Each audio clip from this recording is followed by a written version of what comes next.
Good afternoon, everyone. I hope that you can hear me, see me, and we have all the technical glitches sorted. Hi, my name's Bernadette Arena, and here with you this afternoon to talk about change. And I'm hoping that I can change my state because I've been trying for the last 10 minutes to get online, and Facebook's changed all of its settings, and it's been a little bit trickier than I'd hoped. So welcome. Please let me know you can hear me, see me, all of that. And let's come together and talk about change and what some of the challenges about change might be. So I'd love you to join me in a little coming to our senses. You know, we love to begin everything by doing nothing. Thank you, Susan. Awesome to hear from you. Always good to know that there's good receptivity. So shall we come together and just do a little coming to our senses and see if that can, change the way we feel. So settle yourself in. Michelle, thank you. See if you can welcome yourself no matter what's going on here, what's going on for you. See if you can, right here, right now, welcome yourself to just being here. And wherever you are, standing, seated, lying down, traveling, wherever you are, could you just bring your whole attention to the fact of the physical body?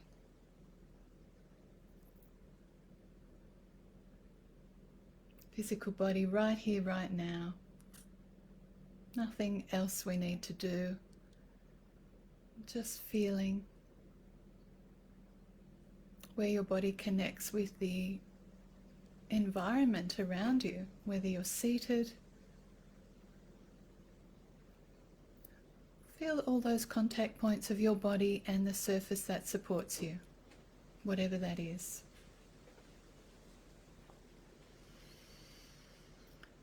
See if you can have that overall sense of posture and position and the impression that the body's making against the ground, against the surface that you're resting on.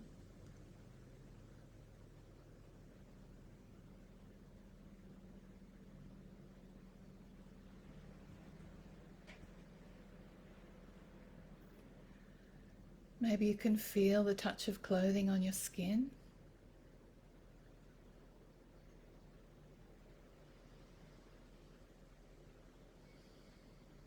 Maybe you can feel the touch of air on your skin. There may be movement or warmth.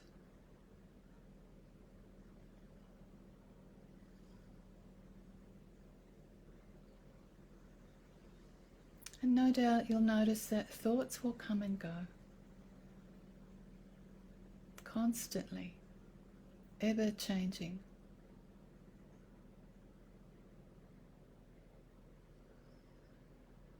And can you keep returning your awareness? We get to relax.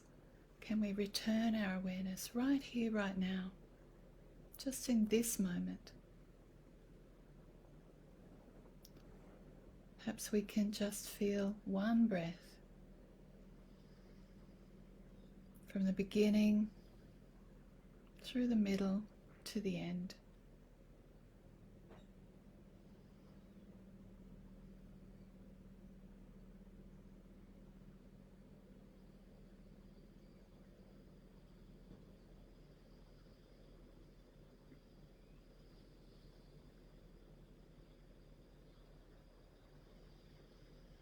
And maybe you're aware of sounds around you. Could be sounds in the distance, sounds close by.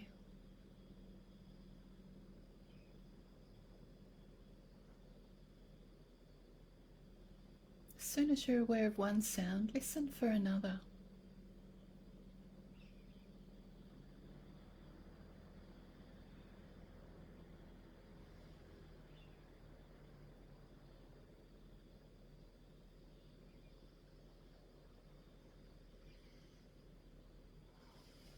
Maybe you can hear also sounds of the internal body, sounds of breathing or of heartbeat.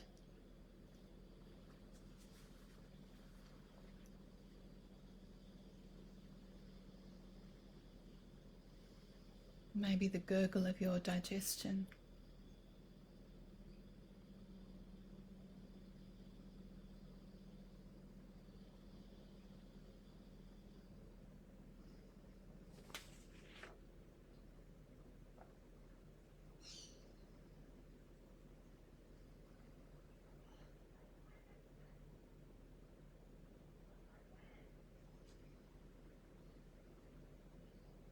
And notice how the mind drifts into thinking.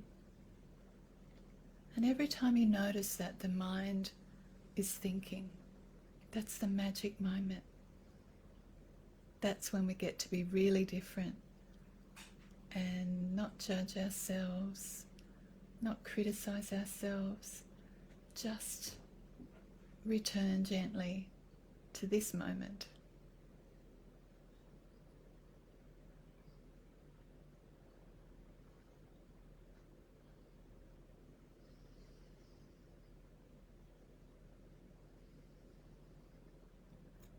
And can you have a sense of the aliveness of the body?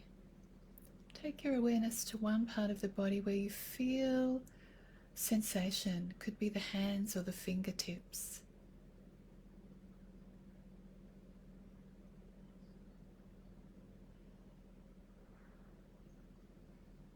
Maybe it's your face or your mouth. There are places in the body full of sensation.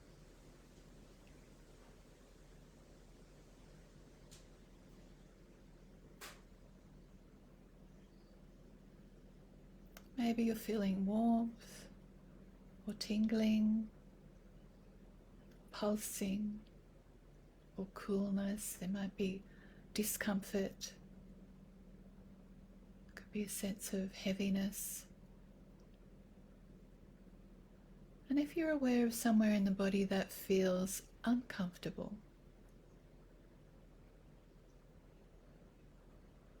could you have a sense of allowing and containing and letting it be?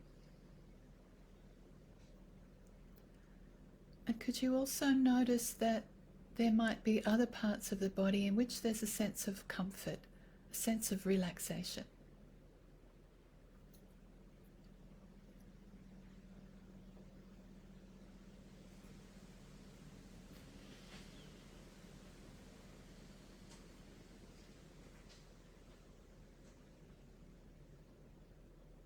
And as you're aware that comfort and discomfort can be present together, moments of peace and moments of busy mind can be present together.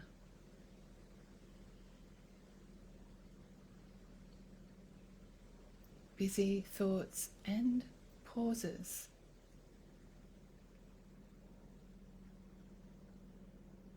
And can we just allow one breath?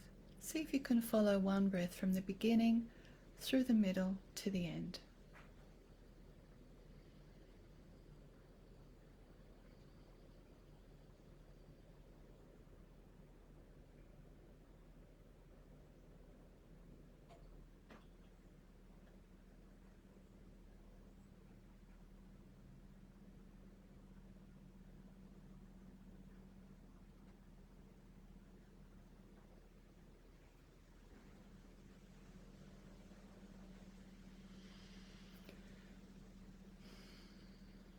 And then when you're ready, just gently bring your awareness back right here now.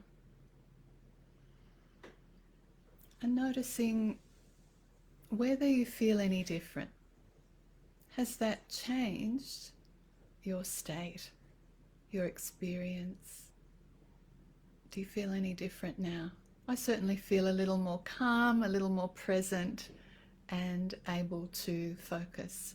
So I hope that you feel something like that. So So the ability to change our state, you know, that is a bit of a superpower. We can change our state with moments like that, the little pauses. And I want to talk about other ways today that we can change our state, because we are in a season of change, going from summer, coming to the end of summer. It's my favourite time of year, the end of summer as it goes into autumn. I love the coolness in the air in the afternoons, the mornings, and I'm aware that this is very short-lived and that soon we'll be in winter.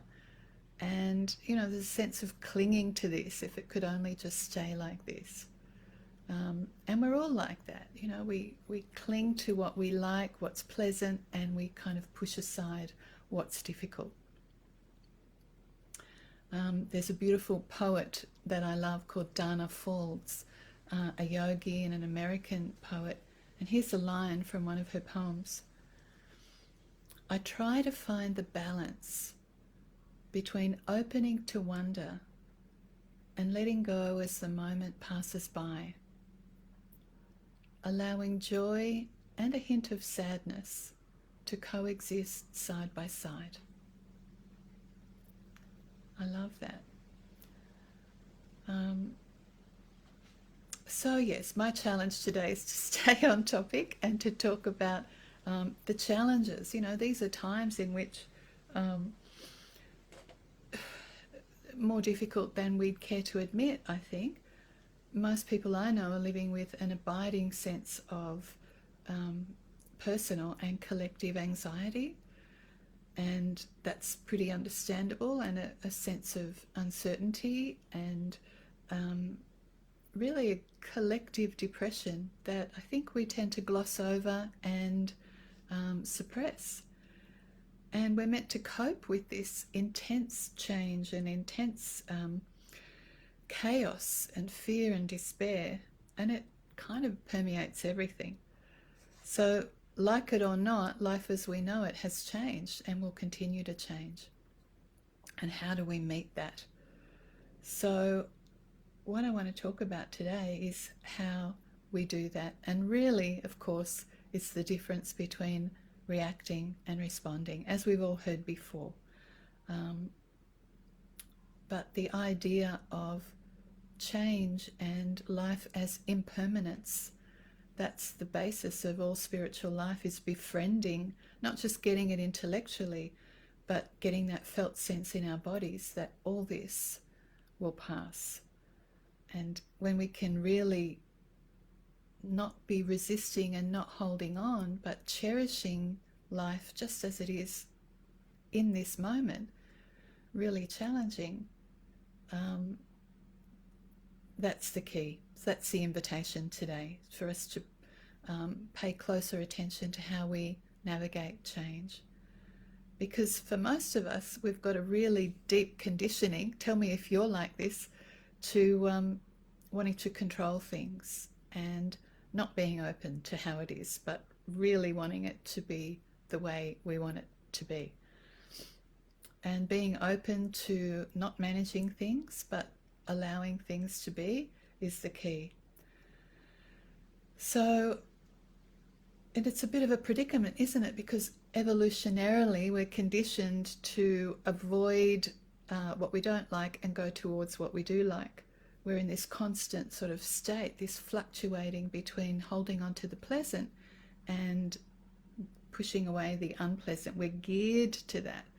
Even in little cellular creatures, you see that we flinch from discomfort and pain. So when something's pleasant, we try and hold on to it. You know, when you're having that beautiful chocolate biscuit and you're savouring it and it's so good, and then suddenly the whole packet's gone because we want to hold on to that sensation. So how do we, when something's pleasant, we try and hold it, we want to keep it, get more of it, and that keeps us from being present, just the same as resisting what is. So when we get that sense of everything changing, impermanence, you know, we know that, we hear about it, we see our children growing up, we see seasons coming and going, we know that stars are being born as we speak. We know this, but it's an intellectual knowing. And when we get to feel that in our own bodies, we can maybe have a little more choice. You love change, Lyndall. Love to hear that. Change, yes. Sometimes change is challenging, but sometimes it's very hard to let go of control. Yes, Michelle, I understand that. Chocolate's a good example, isn't it? Yeah. So as you are sitting there, I'd ask you to just, maybe you can close your eyes, but maybe bring to mind something that you're resisting right now. Where are you attached to something maybe pleasant and you might be losing it? Just take a couple of breaths and just let yourself really tune in. And as you tune in, you might have a sense of just scanning your awareness around your mind, around your life. And is there something that you're attached to keeping or to having or to getting? Is there a sense of grasping around a person or a relationship? Okay, I found this on the... Oh dear, got Siri talking to me. Go away. I'm not sure I understand. Close, please. Sorry about that. Is there a sense of grasping or being strongly attached to your own health? I know, I've got a birthday coming up, not too fussed about the idea of getting older, and it's a silly thing, right? Do we have a sense of resisting? Do we have a sense of wanting to hold on to our youth, our capacities, something being a certain way, maybe our reputation? Lots of ways that we grasp. And I wonder, just something I've been playing with, maybe there's a situation that you really want or you really don't want. And as you are sitting there, could you get a sense of that in your body? Maybe even just amplified a little bit in your body. What's the posture of wanting? Can you get that sense of being in wanting mode? And it might be in the fists, it might be in a little tension. I just want you to notice where you feel that sense of grasping or holding on.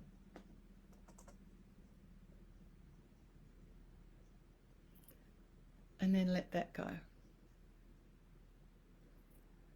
So I wonder how that felt for you. I know I've been experiencing when I have really sit with a sense of, I don't want it to be like this. There is a sense of tension in my body, a sense of coming forward, a sense of, it could be clenching the fists or tightening in the shoulders, but it's definitely in the body. So all of that takes us from just being present right here, right now. And I've just got some notes here to keep me on track. But how do we let everything settle? How do we make peace with the fact that's changing? How do we come into the moment, not resisting what is, not fighting with reality? That's the hardest thing. In the Bhagavad Gita, which is one of the yoga scriptures, there's a conversation where the Lord, the great Lord, is being asked what was the most amazing thing about Earth. And the response is, this is the great Lord Krishna standing in for the highest that there is. And the response is, the most amazing thing is that human beings see people all around them aging and getting sick and dying, but they think it won't happen to them. Isn't that it?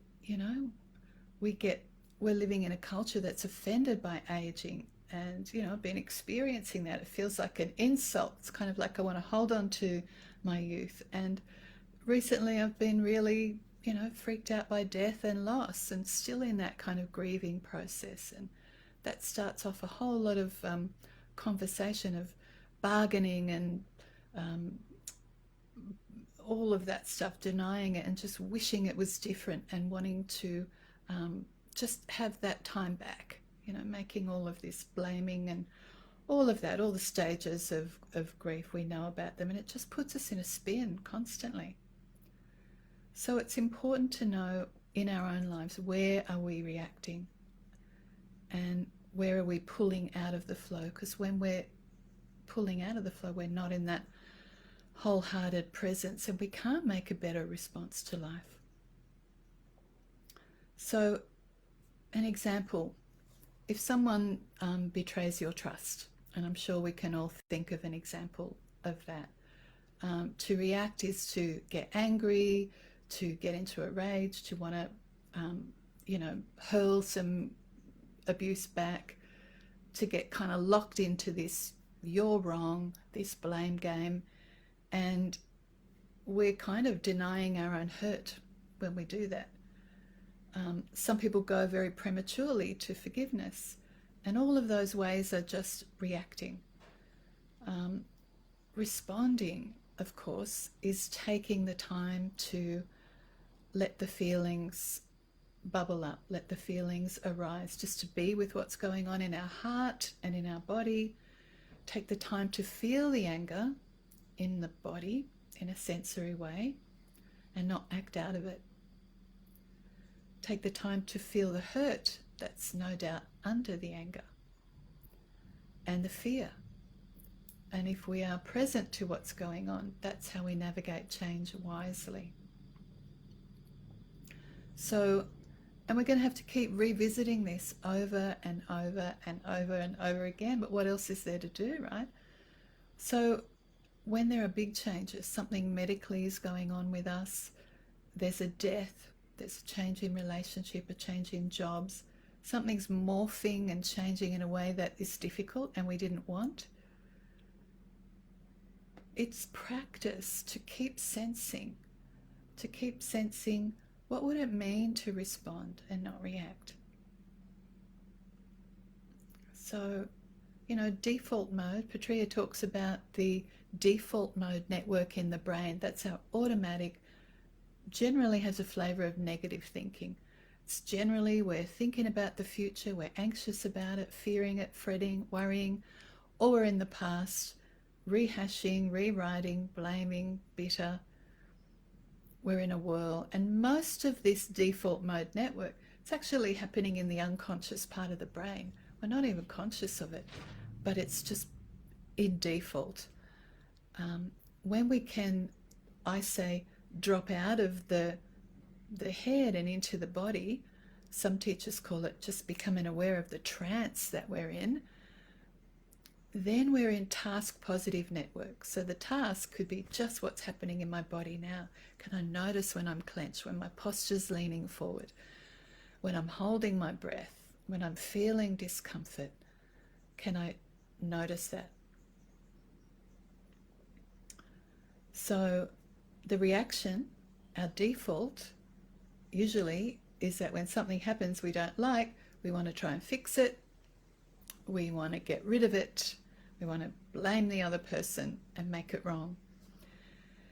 And, I've been practicing this a long time, and it's still, we react. We will keep failing at this, but the lag time is less. We might have a reaction, but we catch ourselves quicker. We're not in it for months or years.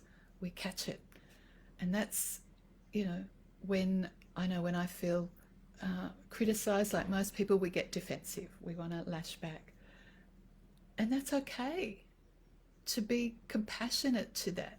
It's okay to have the reaction, but we want the lag time to be different. We want to give it space. We want to come back.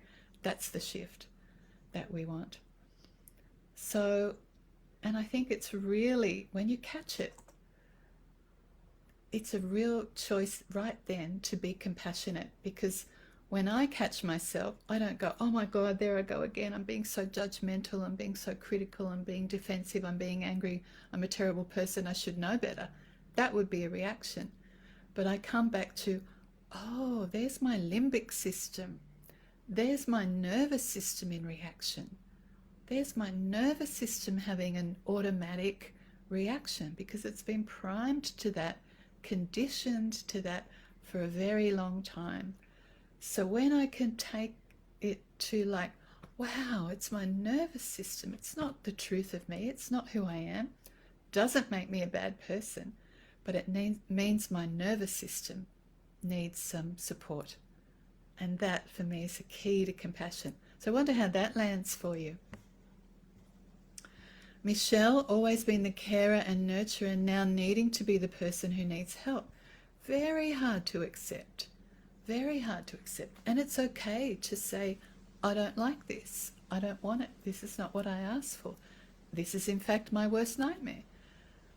But there's opportunity in that if we can go towards it. Some of us, I've been a carer my whole life as well, and I know that sometimes caring and being so programmed to looking after getting it right for everybody else has been a way of avoiding what's actually going on for me sometimes. So when that changes, then we actually have an opportunity to befriend what's going on with us, and that can be really confronting, really confronting. So we want to just, there's a line about where we're conscious and aware and when we're unconscious. And we want to just keep living above the line a little bit more, 51% of the time. You just need that casting vote. So in terms of our reactivity, when it's pleasantness that arises, we want to grasp it, don't we, and hold on to it. And, we're just trying to grasp and hold on to anything and we get hurt. So what are the other ways that we hold on to things we like? I mentioned chocolate biscuits. The taste of something that you really like, and we eat more than is healthy for us. Or we do the same thing with drugs or alcohol or being busy or sex or shopping or that kind of thing. And video games. Kids are saying they get this dopamine hit from video games. It's just not being able to let go. And I find the same with Instagram, that it's designed, it's not my fault, right? It's designed to keep you scrolling. But you're getting the dopamine hit. I always, after some time, it's like my dopamine receptors in my brain must be fried right now, but it's not being able to let go. Okay. So how do we change? How do we work with relationships that change? What happens if you're attached to being healthy and suddenly you're not? Or you're attached to being the nurturer, the carer like Michelle, and suddenly you're not. You're attached to having a brilliant mind and remembering things, and suddenly you're getting a bit forgetful. And that kind of attachment creates suffering, that grasping. We can be attached to being in a good mood, having a clear mind, having an open heart, and inevitably it's going to change. Our inner capacities just keep changing. So instead of making it wrong and blaming ourselves and resisting change, we have to be like Tai Chi, to flex. And Tai Chi, when the threat is coming towards us, we just let it go past. That's what we want to do. And I think it's helpful to trust that there's part of us, an inner wisdom, I think of it like an inner pilot light, some part of me that cannot be damaged. And the Dalai Lama calls it the power of the heart and the power of our own awareness to awaken in these changing circumstances. We can do that. So let's pause again and tune in again. And just notice, could you relax 5% more?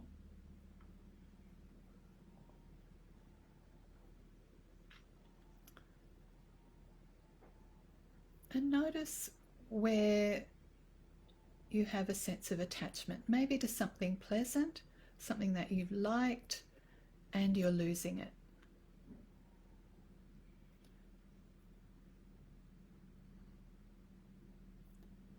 Maybe where there's some grasping around a particular person or relationship staying in your life, and that's changing. Maybe you're used to being treated in a certain way, and that is changing.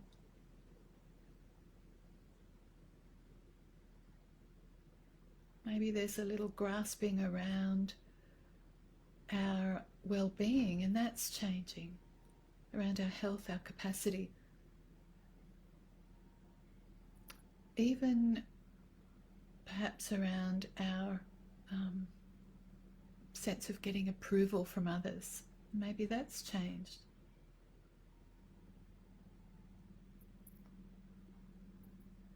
Just see if there's some area where there's a little bit of charge. Something you can't control and yet you're holding on to it. The way people see us, our reputation.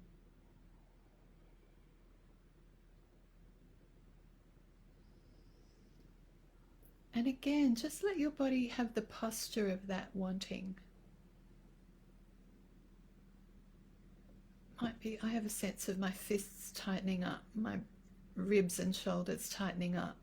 So I want it to be this way. I want it to be this way. There's a sense of grasping, of tightness. And in these moments when we're aware of our own tightness and grasping, we can't really be aware of other people's experience. We can't really be aware of the space around us, of appreciation for what's here, for what we love. We're actually in default mode network or a trance. So you can bring your awareness back. And just that sense sometimes of getting a sense of how it is in the body when we want it to be a certain way or we don't want it to be a certain way. It's definitely happening in the body. And when we're in that, we can't be present to what's here now. We're in a trance, we're in this default mode network. And just becoming familiar with that trance, just becoming familiar with it, that grasping sense, we can witness it, and then we can let ourselves come back to just this profound sense of aliveness, of just right here, right now. Just the one breath, the body right here, right now. It can help to, move your posture and get a little more comfortable. But we can bring a sense of compassion and a sense of being the witness to the wanting self, the grasping self, the one that's caught in the default mode. And in that moment, we've changed from one part of the brain to the task positive part of the brain. We're present and everything changes. Our biology is changing, our neurology is changing. This is something we have a lot more influence over than we know. So you can open your eyes if you've still had them closed. So when something's going wrong or it's bad, we don't want it, and we get into wishing it wasn't happening, not wanting it, typically we're going to relate to it in a state of fight and flight. And if it's a traumatizing thing, we get into a state of freeze mostly. But a lot of the time we're running from it, we're fleeing from it, we're judging it, we're blaming it, we're attacking it, we're angry with it, we're acting out towards whatever it is, the relationship that's not working, the situation that's not working, the change that's happening, and we didn't want it. So fighting means we're angry, we're trying to get back at them, we're trying to hurt them. Yeah. And a lot of the times we're reacting with ourselves, you know, saying, I screwed up, I got it wrong. If only I'd done it differently, if only I hadn't done that. We're at war with ourselves. So, and we also go into flight when things are unwanted, when things are feeling like out of control, when we don't like it. You know, there's a medical problem, our health is changing, we've got someone in our life that's struggling. We can flee, we get lost in flight. And flight is not being present in the body. Flight is we get into obsessive thinking, we just fall into the default mode network. We get distracted, we have food or drugs or other substances. We leave our sense of body, we leave our body, that's the source of the agitation, and we leave it in some way. Busyness is a way. You know, I do busy quite well. So we try and numb ourselves out. Do any of you feel that you go there? And I feel like every form of reaction we have, whether we're in fight or flight, we're kind of leaving our body in some way. We're leaving present moment. So again, just go inside and bring to mind that change in your life that's unpleasant. You wish it might not be happening, whether it's health or the loss of a person, whatever it is. Something you would like to avoid, you'd like it to stop, you don't like it. Just notice the reaction in the body. What's the way of resisting? Does the mind go into judging it or blaming? Do you go into obsessive thinking? Do you go into food, you know, messing around with the relationship with food, too much food, not enough food, too much sleep, not enough sleep? In what ways do you try and numb out? Just be with that without a sense of blame or shame about it. And just sensing, what's the worst part? What is it? What is it? Noticing might be that you let your body now just take on the posture of the reaction. It could be tightening, slumping. Just let your body feel that.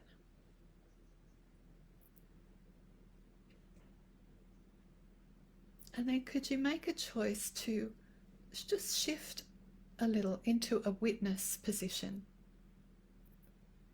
That you can look back and see the reaction, can feel the reaction in the body. And then the witness, which has compassion and it has kindness. Can you see that the more that you witness the default mode, the reactive state, the less you're in it. The more you choose how you want to respond, the less you're in it.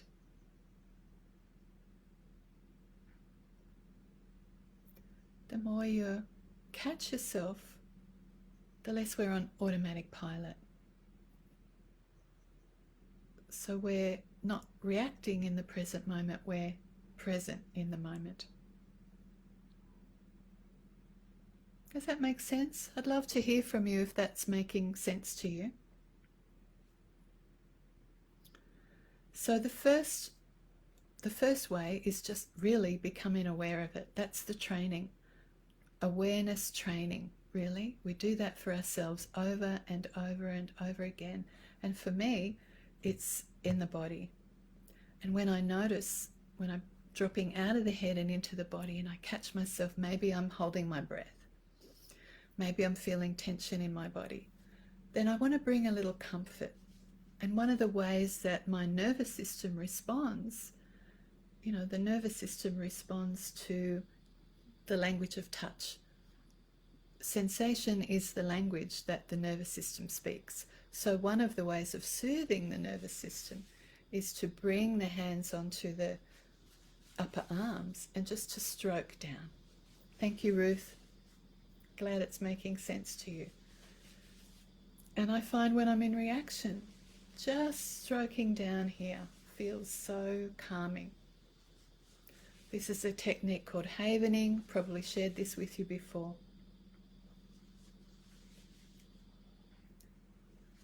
Very soothing. Another one when I'm feeling anxious. So that's, when I'm feeling cut off from people, reacting, soothing the nervous system. Another one is this butterfly tap. Arms are crossed, just tapping very gently.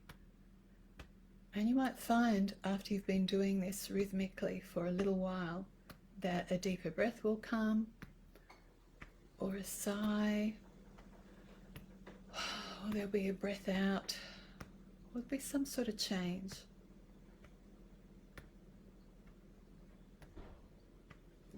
So there are two physical ways to speak directly to the nervous system, but really to remember the first way is awareness. You remember that, Robin? I'm glad. That's so helpful. So helpful. Thank you for letting me know. So the first major way is to become aware of how you're reacting. Bring awareness to it. Do that kind of turn back to yourself. There I have, in default mode, come back to the present moment. Start to feel the body. It takes intention. And you have to, if you forget thousands of times, that's the practice. You just start again. Start again. Experience what's going on for me, what's coming up for me. And there we have freedom because we have a bit more choice. So the more we can ask ourselves, what am I running from? What am I unwilling to feel? What's happening here? And speediness, that's one of mine, because underneath speediness is stuff I don't want to feel. I don't know if you've known that, but underneath is a sense of being vulnerable, and it's not nice to feel vulnerable. So just keep busy, because then we feel functional. But if we can stay with it, and maybe it needs a little soothing, maybe I need to hug a pillow, maybe I need my hand on my heart, a few deep breaths.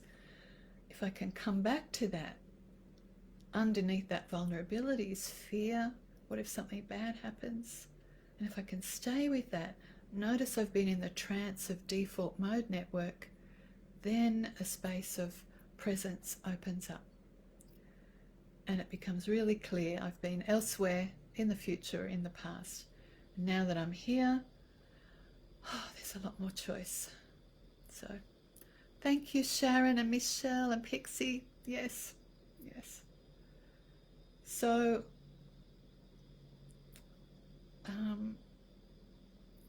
an example recently.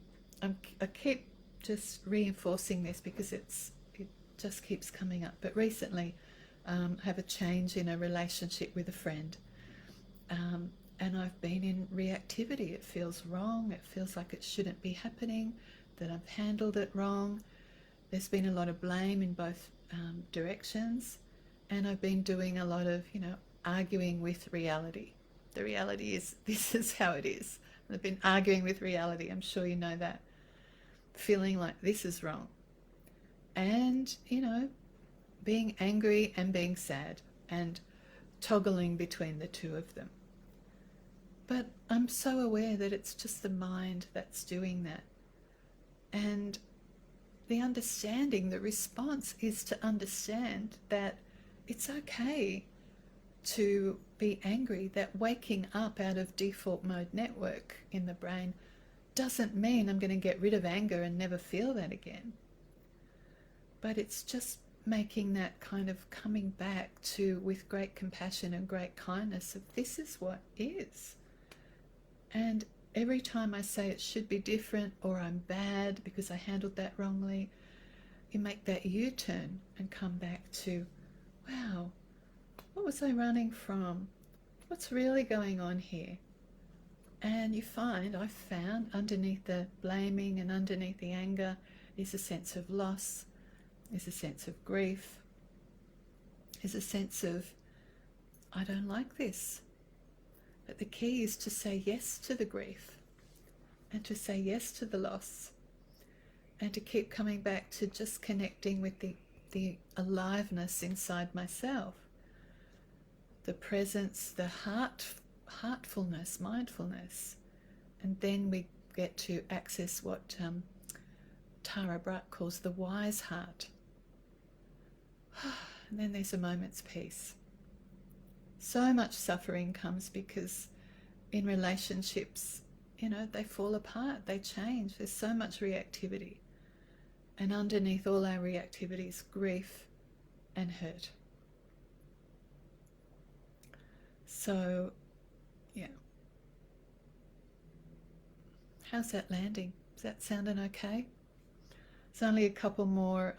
So the first is awareness training. Got to constantly keep coming back to that, catching yourself in default mode, coming back to the present, and trusting it's not you that are reactive, it's your nervous system that's reactive. And the second way is to remember that the power of just loving ourselves and contacting that sense of a loving space within the heart. So for me, it's that little pilot light inside the heart. In the yoga scriptures, it's described really as part of us that's never been damaged, is untouchable, like a bright little light inside us. So and maybe you have a sense of the beloved in a formless way, but you could get in touch with it any way you'd like, some sense of love. Thank you, Robin. I'm so glad because my mind keeps wandering. So I'm so glad it's sounding useful. So awareness training. The second one is training in that sense of love, that beneath all our reactions is love. Maybe that's our first nature, before we were conditioned when we came into this world, free of thought, free of belief, free of ideas about ourselves and behaviors, and all our strategies around living well. Before that, we were just a little loving presence born into the world. If we can get in touch with that in some way, we have more choice, there's more space. And the third way, I've already alluded to that, is just being aware of impermanence, that training in impermanence, radical impermanence actually, just, we can contact the movement of change moment by moment in the body. There's a breath in, there's a breath out. But by just opening to, with a kind of tenderness, all this will pass. There's a lot of deep training that happens in remembering we're going to die, and that can be kind of sound a bit grim, but remembering that, what if this was the last day, the last week, the last month? What would we be doing? And coming back to the preciousness of what we have here in front of us now, senses that work, ears that can hear, and keep coming back to this radical impermanence awareness. And in that way, we fall in love with the present moment. We fall in love with our lives. We fall in love back with ourselves. So I wonder how that is. There's a line in a poet by Mark Nepo. He says, "Everything is beautiful and I'm so sad." And I really like that. How the heart, I think he says the heart makes this duet between wonder and grief. And another poet, Rilke, says, "Let everything happen to you, beauty and terror. Just keep going. No feeling is final." And I think that's the key. Just keep going. No feeling is final. So awareness, trusting that it's not you, it's your nervous system that's in reaction. How do you soothe your nervous system? How do you break the trance? Catch yourself in default mode, automatic pilot mode, come back to task positive mode, and remind yourself from time to time, what are the ways in which I disconnect? What are the ways in which I flee? What are the ways in which I fight with life, argue with reality? And when we come back right now to this present moment, maybe you can drop in again here now and just take your awareness into your heart.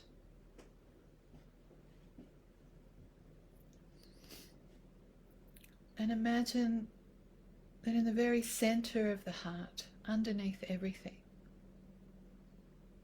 there's something no one can take away. A sense of holiness, a sense of stillness, a sense of presence.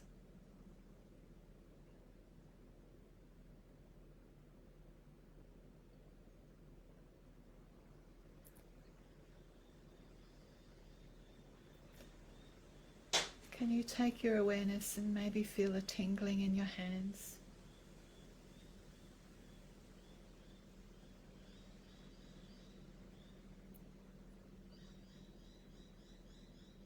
Can you maybe even feel a pulsing in the fingertips?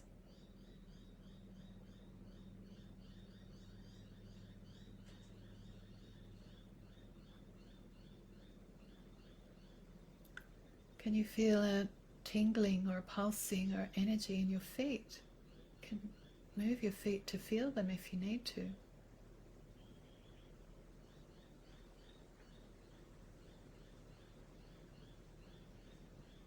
Bring your attention into your legs, into your calves and shins and ankles and heels, the thighs. Let your legs be filled with your awareness.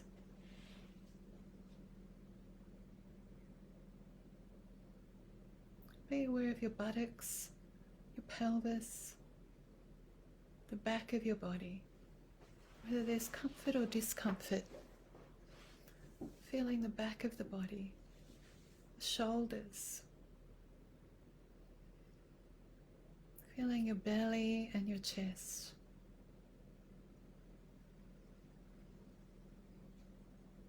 Being aware of sensation in the shoulders, in the upper arms, in the hands.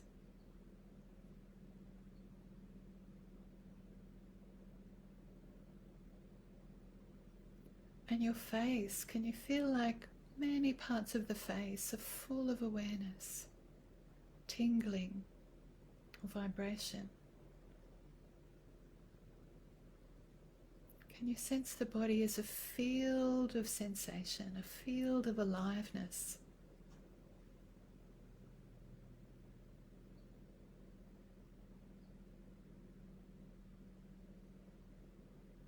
And in that aliveness, there's nothing that's holding still. Every part of us is vibrating.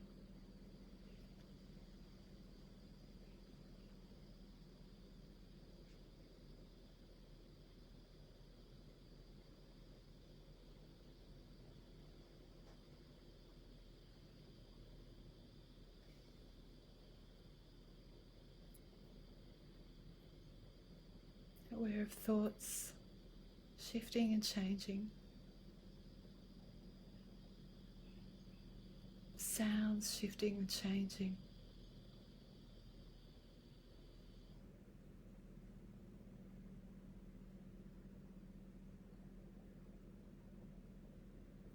Just moment to moment, noticing the flow of all that change. A breath. Notice when you go off into thought, we get fixed. And if you come back to just feeling this shifting change, letting sounds wash over you.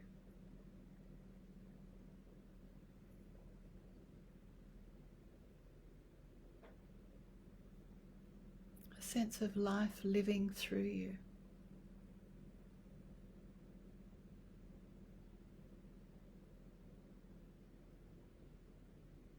A sense of spacious, vast, open presence, loving presence in the heart.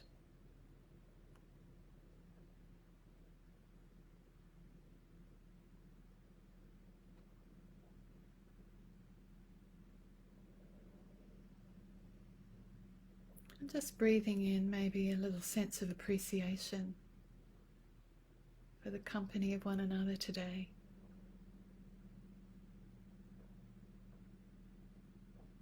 For all of our strengths and all of our vulnerabilities.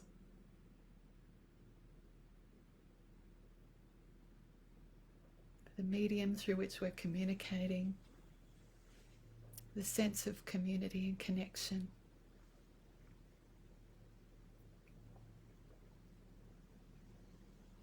When you feel ready, bring your awareness back.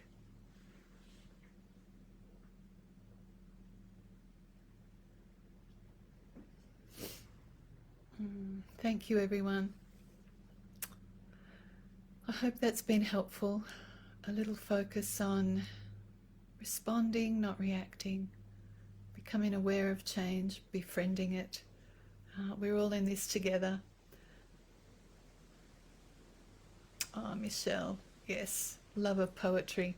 I might just, next time I'm on, just do a whole lot of some of my favourite poems and share them for you, because that could be fun. Thank you, everyone. Though nothing can bring back the hour of splendour in the grass, the glory in the flower, we will grieve not, rather find strength in what remains behind.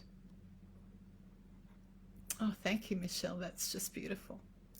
Thank you, everyone. It's been helpful for me too. Really appreciate your company, and I look forward so much to being together again, here or in the flesh. Thank you. Thank you. Thank you, Pixie. Thanks, Leanne. Lyndall.